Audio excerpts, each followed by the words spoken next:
জন হলেও আসেন।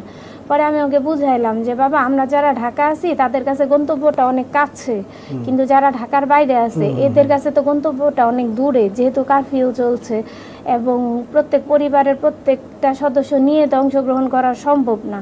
তো এই জন্য এরা বলতেছে যে যেমন প্রত্যেক পরিবারের কর্তা ব্যক্তি যিনি পুরুষ মানুষ, এরকম একজন মানুষ করে আসলেও তো অনেক মানুষ হবে।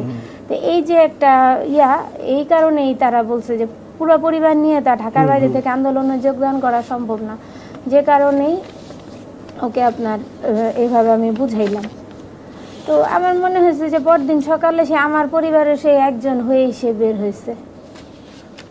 তার মানে আপনার কথা শুনে মনে হচ্ছে যে আপনি নিজেও অনেক সচেতন রাজনৈতিকভাবে এবং দেশের প্রেক্ষাপট অনুযায়ী, কারণ আপনি অনেক খোঁজখবর রাখছেন, সেখান থেকে ছেলেকে আবার একটি সুন্দর ব্যাখ্যাও দাঁড় করালেন।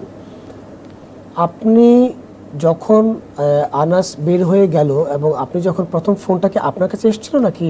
সম্ভবত আমার কাছে আসছিল। আর বা ওর বাবাকে হয়তো আগে দিয়ে থাকলে ওর বাবা ফোনটা পিক করে নাই, যার কারণে আমাকে তখন আপনার সাথে যোগাযোগটা হয়েছে। তখন ও যে চিঠি লিখে গিয়েছে, এই তো পুরো চিঠি আপনি তো পড়েছেন, উনি হয়তো পড়েননি, আপনি পড়েছেন। তো আপনার পড়ে কি মনে হয়েছে তখন? যে ওর চিঠিটা পড়ার পর থেকেই আমার খারাপ লাগতেছিল, যে মানে এমন একটা টেন্ডেন্সি যে আমার ছেলে বাসায় আসলে আমি নিশ্চিন্ত। তো ওই জন্য তো সেদিন পরে যখন দেখলাম যে নেট নাই, তো টিভি ছাড়লাম। পরে আনাস তো নাই, টিভি ছাড়লাম। টিভিতে একটা ব্রিফিং দিচ্ছে যে 2টা বাজে সেনাপ্রধান একটা বক্তব্য রাখবে।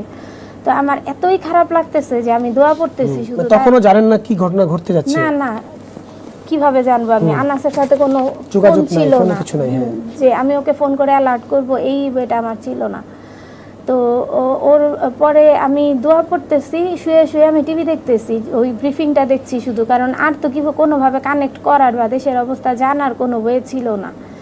তো তখন ওর বাবা যে বের হইলো বা ওর বাবা কি করতেছে ওইটা নিয়েও আমার কোনো ভ্রুক্ষেপ ছিল না। মানে আমি জানি না ওর বাবা, দেখতেছি বের হইতেছে, কি উদ্দেশ্যে বের হইতেছে বা কিছু, ওই জিনিসটা নোটিস করার মতো আমার তখন মন মানসিকতা ছিল না। আমি আমার আনাসকে নিয়েই ব্যস্ত, আমি আনাসকে নিয়েই চিন্তিত। আমি দোয়া করতেছি যে আল্লাহ তুমি হেফাজত করো, গেছে সুন্দর মতো চলে আসে এইরকম। পরে তো আপনার একটা 20-এর দিকে কল আসে আননোন নাম্বার থেকে। পরে ধরলাম, বলে যে আপনাদের কেউ কি আন্দোলনে গেছে কিনা? পরে বললাম জি আমার ছেলে। পরে বলতেছে যে এরকম আপনাদের বাসা কোথায়? আমি বললাম যে পুরান ঢাকা। পরে বলে মিটফোর্ড হসপিটাল কি চিনেন? বললাম যে জি চিনি। বলে যে ওইখানে ইমার্জেন্সিতে আপনারা তাড়াতাড়ি আসেন। তো আমি বললাম যে কি হয়েছে, প্রবলেমটা কি? পরে বলতেছে আনাস, মানে আমি বললাম যে আমার ছেলে ও আনাস। পরে ও বলতেছে ওই ছেলেটা অসুস্থ হয়ে গেছে, আপনারা আসেন। তা আমার একটা ধারণা ছিল যে আমার ছেলে তো শ্বাসকষ্টের রোগী ছিল, তো এই যে মানে টিয়ার শেল গ্যাস, যে গ্যাসগুলোর কারণে হয়তো সে অসুস্থ হয়ে গেছে, ওই পর্যন্ত ভাবতে পেরেছিলেন। মানে হ্যাঁ, আমরা তো এগুলাতে অভ্যস্ত না বা এগুলোর সাথে আমরা পরিচিত না, হঠাৎ করে হয়তো এগুলার কারণে আমার ছেলেটা অসুস্থ হয়ে গেছে। তা আমি ভুলেও একবার ভাবি নাই যে সাধারণ একটা গুলি হাতে পায়েও আমার সন্তানের লাগতে পারে।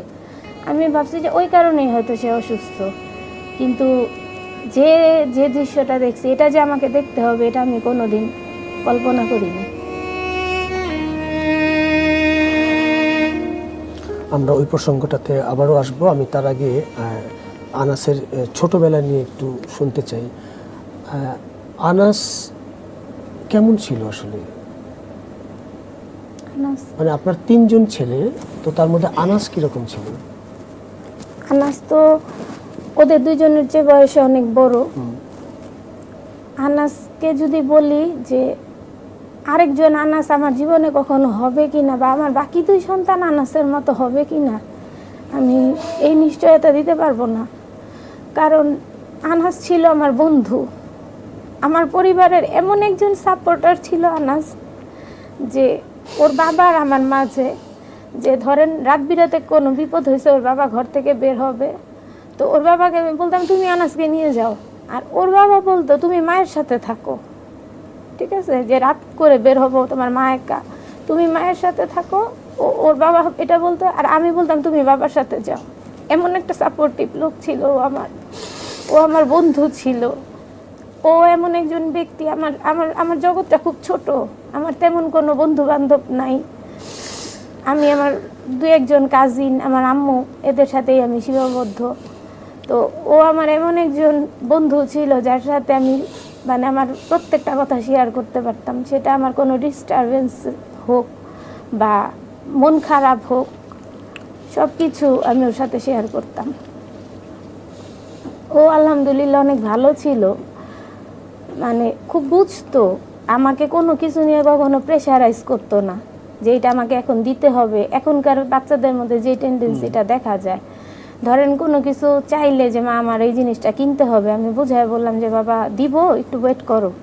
সে আর দ্বিতীয়বার বলতো না যে কবে দিবা, এই কোয়েশ্চেনটা সে আমাকে মানে কখনো ওইটুকু করতো কথাই সে না। মেনে নিত। হ্যাঁ, সে এবং সেটা জানতো যে আমার মার সময় সুযোগ হলে আমাকে দিবে।